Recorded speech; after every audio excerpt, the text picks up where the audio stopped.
নমস্কার প্রিয় দর্শক, আপনারা দেখছেন দ্য কেএবি নিউজ প্লাস। আপনাদের সঙ্গে কথা বলছি আদিত্য। আপনারা জানেন গতকাল সন্দেশখালীর বিজেপির নেত্রী, একজন বিজেপি নেত্রী, তিনি শুধু সন্দেশখালীর নেত্রী বললে বলা ভুল হবে, তিনি গোটা জেলা জুড়ে কাজ করতেন। তার নাম সিরিয়া পারভিন। তিনি সন্দেশখালীর একজন বিশিষ্ট নেত্রী ছিলেন বিজেপির। তিনি তৃণমূল কংগ্রেসে যোগদান করেছেন এবং নিজের দলের প্রতি অভিযোগ করেছেন কি, শুধু দলের প্রতি নয়, সামগ্রিকভাবে সন্দেশখালীর যে নারী নির্যাতনের যে আন্দোলন, নারী নির্যাতনের বিরুদ্ধে যে আন্দোলন, সেই আন্দোলন নাকি পুরোটা সাজানো, পুরোটা একটা গল্প, চিত্রনাট্য, এই সমস্ত অভিযোগ তুলে তিনি তৃণমূল কংগ্রেসে যোগদান করেছেন এবং গতকাল যোগদান করে সাংবাদিক বৈঠক করে শশী পাঁজাকে এবং মমতা বালা ঠাকুরকে দুজনকে পাশে বসিয়ে তিনি তার নিজের দলের বিরুদ্ধে বিষোদগার করেছেন। এবং আজকে যেটা খবর সেটা হচ্ছে তার সেই সাংবাদিক বৈঠকের পরেই বোধহয় ২-৩-৫ মিনিটের মধ্যেই অমিত মালব্য তাকে ফোন করেন। কেন অমিত মালব্য ফোন করেন না, কথোপকথনে যেটা শোনা যাচ্ছে, যদিও সেই কথোপকথনের অডিও ভিডিও কিছুই আমরা যাচাই করিনি, তবু আপনাদের শোনাবো। সব সংবাদ মাধ্যমে এটা ভাইরাল হয়েছে, আপনাদের শোনাবো। কিন্তু যেটা খবর সেটা হচ্ছে যে অমিত মালব্য তাকে ফোন করেছিলেন। কেন হঠাৎ অমিত মালব্য ফোন করলেন? তার কারণ উনি নাকি আগে, অর্থাৎ ওই সিরিয়া পারভিন আগে অমিত মালব্যকে ফোন করার অনেকবার চেষ্টা করেছেন, অনেকবার মেসেজ করেছেন, আরো কাউকে মেসেজ করেছেন, যাদের কথা উনি এই ফোন আলাপে বলেছেন। তাদের মেসেজ করেছেন বারবার, তারা কেউ কোনো রকমের উত্তর দেননি। সেই জন্য তিনি বাধ্য হয়ে তৃণমূল কংগ্রেসে যোগ দিয়ে দিয়েছেন এবং যোগ দেওয়ার ঠিক পরেই অমিত মালব্য তাকে ফোন করেন এবং বলেন যে কি বলছেন, কি বলার আছে আপনি বলুন। তখন ওনাকে টুকটাক দু এক কথা যা কিছু বলেছেন, বলার পরেই তিনি বলবার চেষ্টা করেছেন যে আমি বিশ্বাসঘাতক নই, আমি যে দলে যোগ দিয়েছি এখন সেই দলেই থাকবো। আপনি ফোন করেছেন তার জন্য ধন্যবাদ। কথা আছে, অনেক কথা আছে বলার। আহ ডাল মে কুছ কালা হ্যায়, ওই জন্য আপনারা দেখবেন আজকে আমরা যে আমাদের থাম্বনেল বানিয়েছি, যে শিরোনাম দিয়েছি, ইনি কেমন জেলা নেত্রী, ইনি কেমন জেলা নেত্রী, হঠাৎ কেন তৃণমূলের আশ্রয় প্রার্থী। তবে গল্পটা বড়ই অদ্ভুত, নাকি সর্ষের মধ্যেই ভূত, বেশ রহস্যজনক। শোনাবো আপনাদের সব কাহিনী। আগে শুনুন, আজকে ডক্টর শশী পাঁজা কিছুক্ষণ ভূমিকা করেছেন, তারপরে ওই অডিও ক্লিপিংটা সাংবাদিকদের শুনিয়েছেন অমিত মালব্যর সঙ্গে, যেটা কথোপকথন বলে তৃণমূল কংগ্রেস দাবি করছে। সেটা শুনুন তো, আগে কি আছে শুনুন। আর তারপরে যেটা আমরা এই সূত্রটা সবটা ধরে কিংবা এই রিলেশনশিপটাই এস্টাবলিশ করতে চাইছি যে এই সন্দেশখালী এই ভয়ানক ষড়যন্ত্রের যদি রাজ্য ভারতীয় জনতা পার্টির সঙ্গে এই সূত্রটা ঘেঁটে দিয়েছেন, नारी को लेकर जो हम लोग राजनीति का तगमा लगाया, হ্যাঁ, ये যিনি जो এই সূত্রটাকে चल रहा था, ये आपको रिपोर्टिंग करने के लिए मैंने फोन किया था। বলছি, আমি বলে দিই, যিনি একবারই জাতীয় স্তরে বিজেপি সঙ্গে এই পুরোটা কানেকশনটা করে এই সন্দেশখালী এই সমস্তটা এইভাবে করা যায়, অসত্য ঘটনাগুলো কিভাবে এবং বাংলাকে কালিমালিপ্ত করা, সন্দেশখালী মহিলাদের উপরে যে ধর্ষণ হয়েছে, এই সমস্ত কথাটা, এই যে পুরো মিডিয়েটর হিসেবে ভারতীয় জনতা পার্টি এই কো ইনচার্জ, যিনি ন্যাশনাল আইটি সেলের ইনচার্জ রয়েছেন, তার একটা বড় ভূমিকা রয়েছে। এই কথাগুলো দেখুন, আমরা যেটা অডিও ক্লিপের মাধ্যমে আপনাদের শোনাচ্ছি, আপনারা দেখুন। আগামী দিনে আরো অনেক কিছু বেরোবে, এটা প্রাথমিকভাবে যেটা বেরিয়েছে সেটা শুনুন। সরাসরি সিরিয়া পারভিনের সঙ্গে অডিও কনভারসেশন গতকাল সন্ধ্যেবেলা, তার জয়নিং ইন করার পরে অমিত মালব্য কথা বলছেন তার সঙ্গে ফোনে।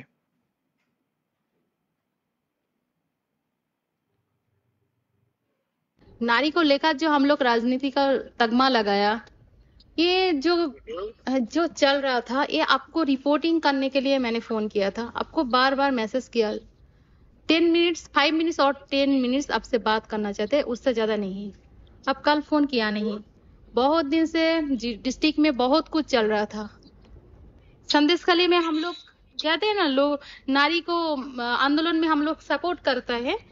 वो नारी को क्या हुआ कि उन नारी लोग सब क्या बोला था, लेडीज लोग जो हम लोगों को पीठा बनाना चाहते हैं। तो हमारे लीडर्स लोग सब ऐसे प्रूफ मेरा पास है, ऐसे ऐसे हुआ है जो पीठा बनाना चाहते हैं उन लोग। तो ये सब किसको बोलूं, कृष्णेंदु मुखर्जी, उनको बहुत बार फोन किया, उन्हें ये सब रिपोर्टिंग करने के लिए, उन्हें फोन रिसीव नहीं। वो तो बहुत बड़ा पॉलिटिकल लीडर है, वो बहुत दिमाग चलता है उसको उसको बहुत दिमाग चलता है। वो ऐसे सोचता है जो उसका ही दिमाग है और किसी को नहीं है। पॉलिटिकल सभी लोग करते हैं भाई। तो इसीलिए आपको फोन किया था। आपने कल मतलब कोई आपको तरफ से रिस्पांस आया नहीं। कल आपका जब फोन आया मैं एक मीटिंग में था, वो मीटिंग सुबह के 3 बजे तक चली, बाकी कुछ चल रहा था, तो मैंने आपको बोला इनसे बात करने के लिए। बाद में जब मुझे समय मिला तो मैंने आपको फोन किया। बताइए क्या विषय क्या है?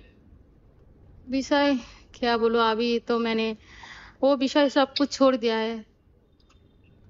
सब कुछ छोड़ के मैं दूसरा आपने देखा होगा लाइव में, तो क्या बोलूं। और कुछ अभी है ही नहीं। जो बोला था मीडिया के सामने बोला, ज्वाइनिंग करने के बाद प्रेस करके जो हुआ है बस वही है, वही कहानी आपको भी। क्या आपने मैं टीएमसी में ज्वाइनिंग किया है आज, देखा नहीं लाइव?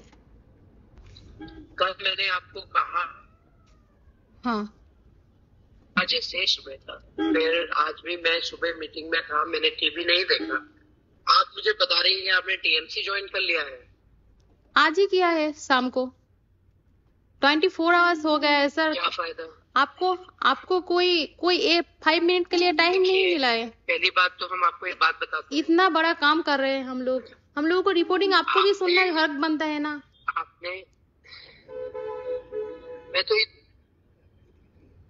आपने नाम भेजा था सोमेन राय, उनको नाम भेजा था उनसे कांटेक्ट करने के लिए, और कृष्णेंद्र मुखर्जी। अरे दोनों यहाँ काम क्यों करने आया? मैंने बोल रहे हैं। ये मैंने आपको फोन किया है ना, अभी आपने मुझे कल मैसेज भेजा।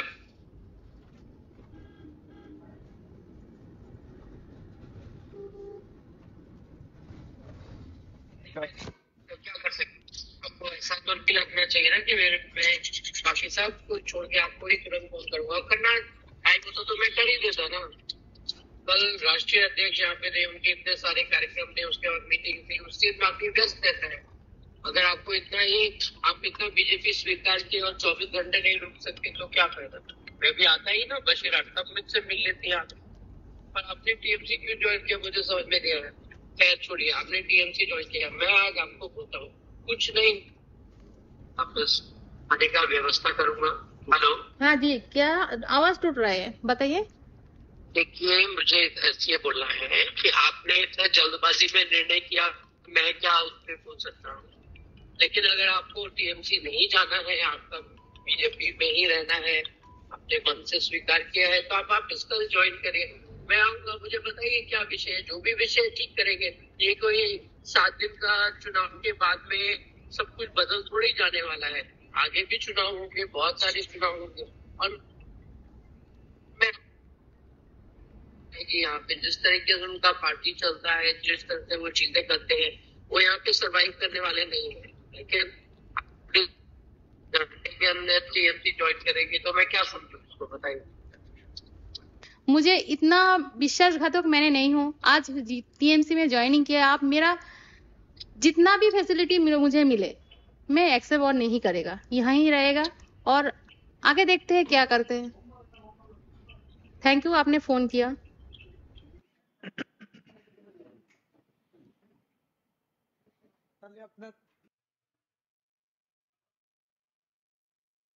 বেশ, শোনালাম পুরো কথোপকথনটা। এর সত্যতা আমরা যাচাই করতে পারিনি, বিভিন্ন জায়গা থেকে ভাইরাল, সেখান থেকে আপনাদের শোনালাম। এখন প্রশ্ন হচ্ছে যে এই যতক্ষণ শুনলেন এর মধ্যে দিয়ে কি কোথাও আপনাদের মনে হলো বা এর মধ্যে দিয়ে কি কোথাও প্রমাণ হয় যে সন্দেশখালীর যে ঘটনা, সেই ঘটনা সাজানো মিথ্যে ঘটনা বা ওটা একটা চিত্রনাট্য, এরকম মনে হওয়ার কোনো অবকাশ আছে? না, নেই।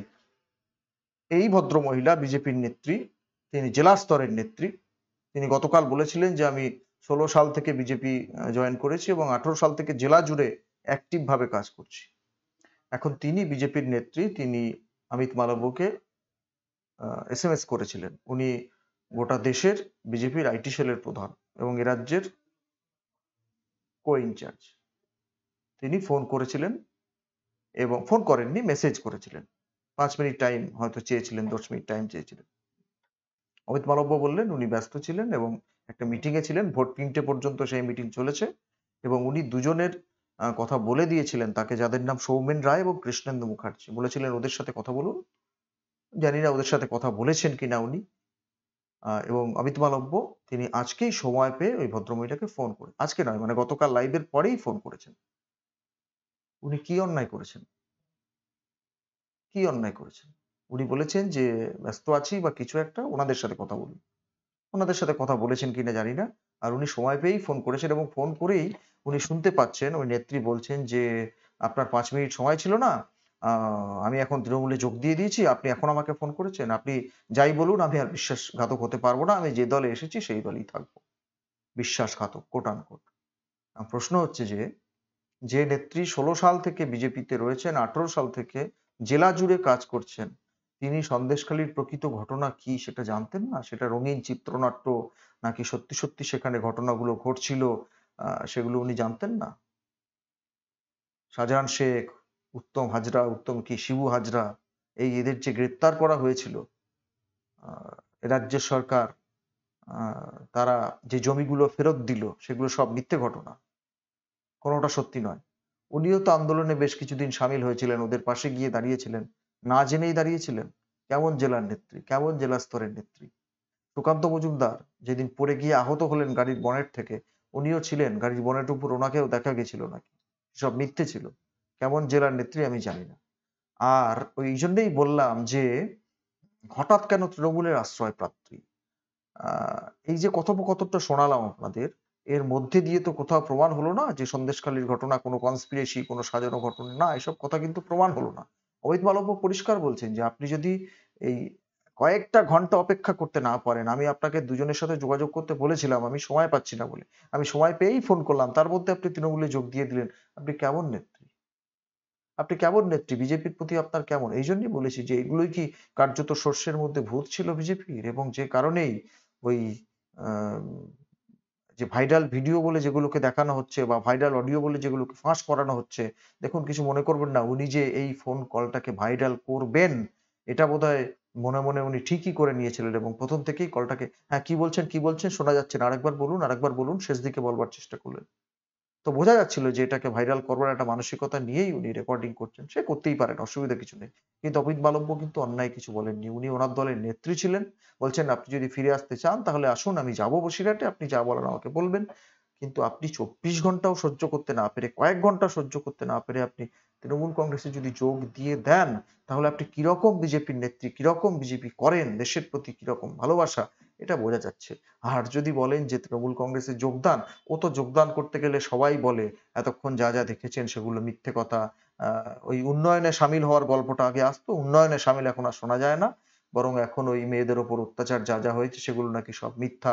তো মিথ্যা হলে এই সরকার কেন ওই ওই আ ওখানকার নেতা-নেত্রীদের কেন গ্রেপ্তার করলো বা তাদের বিরুদ্ধে ব্যবস্থা নেওয়ার চেষ্টা করলো কেন? কেন? জমি ফেরত দেওয়া থেকে শুরু করে অন্যান্য যে সমস্ত কাজ কেন করলো কেন? কোন জবাব আছে? না, নেই। বরং ওই যে রহস্যটা ঘনিয়ে যাচ্ছে যে কেন মাত্র কয়েক ঘন্টা ব্যবধানেই তৃণমূলে তাকে লাফ দিয়ে যোগ দিয়ে দিতে হলো। কিসের জন্য? বলতে পারো। আপনারা বলবেন। তবে যে শিরোনাম করেছি সেটা উম শুধু আমার নয়, অনেকের মনের কথা। কেমন বিজেপির নেত্রী? জেলা জুড়ে কাজ করেন, ওখানকার আসল ঘটনা জানতেন না? আর যদি জানতেন তখন কেন বলেননি? অমিত মালব্যকে ফোন করেছেন, তৃণমূলে যোগ দিয়ে দিয়েছেন। সাহস থাকলে বিজেপির মঞ্চে থেকেই আপনি সাংবাদিক বৈঠকটা করতে পারলেন না? আপনাকে এখানে এসে বলতে হলো? এখানে এসে বলতে হলো?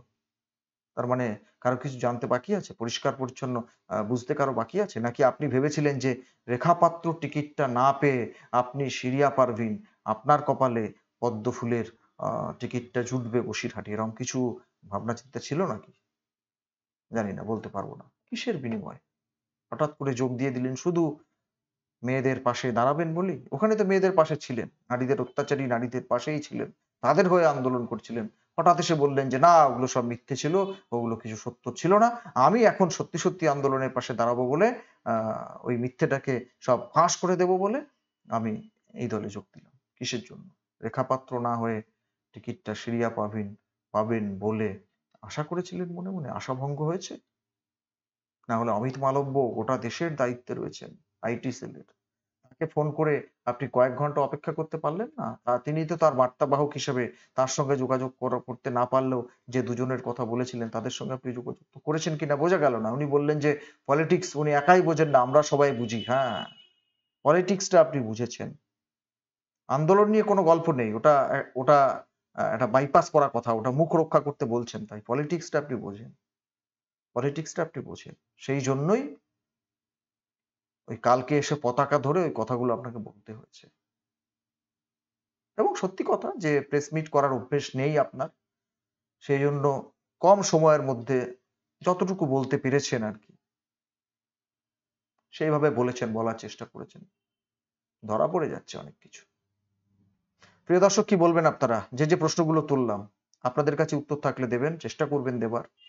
ভালো লাগলে শেয়ার করবেন এই প্রতিবেদনটা, সাবস্ক্রাইব করবেন আমাদের চ্যানেল এবং সঙ্গে থাকবেন। দেখা হবে পরের প্রতিবেদন নিয়ে। ধন্যবাদ।